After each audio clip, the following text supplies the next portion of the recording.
যদি আমি সকল নারীর মধ্যে মাকে দেখে থাকি, যদি আমার মনে কোনো দোষ না থাকে, যদি আমি আমার কর্ম আর ধর্ম সম্পূর্ণ নিষ্ঠার সঙ্গে পালন করে থাকি, তবে মাতা অহল্যা আপনার বাস্তবিক রূপ প্রকাশ পাবে।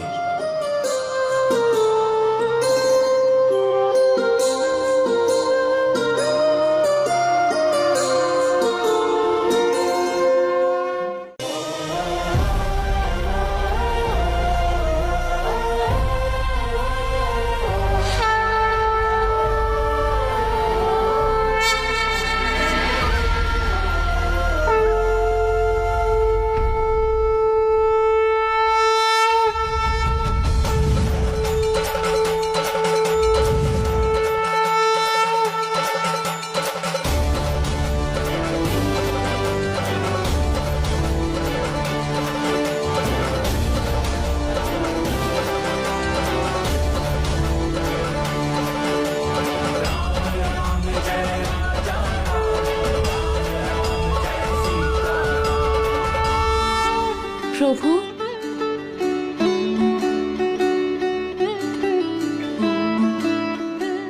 প্রভু, আপনার জন্যই আমি এই যন্ত্রণা থেকে মুক্তি পেলাম। আপনার এই কষ্ট কোনো গল্প নয়, এক শিক্ষা মাতা।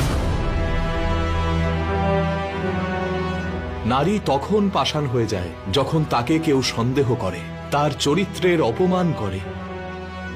আর যদি নারীর জন্য মনের মধ্যে আদর আর সম্মান থাকে, তবে পাষাণ থেকেও মমত্বের ঝর্ণা বইতে পারে।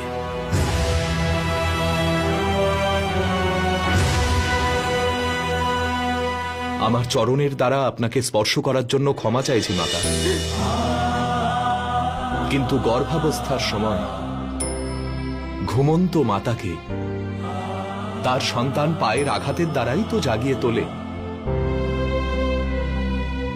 যাকে চরিত্রহীনা বলে দোষারোপ করা হয়েছে, যার সতীত্বকে ভঙ্গ করার চেষ্টা করা হয়েছে, প্রভু আপনি তাকে এত সম্মান দিয়ে মা ডাকলেন। আপনি আমাকে শুধুমাত্র জাগাননি, মুক্তি দিয়ে দিয়েছেন, মুক্তি দিয়েছেন।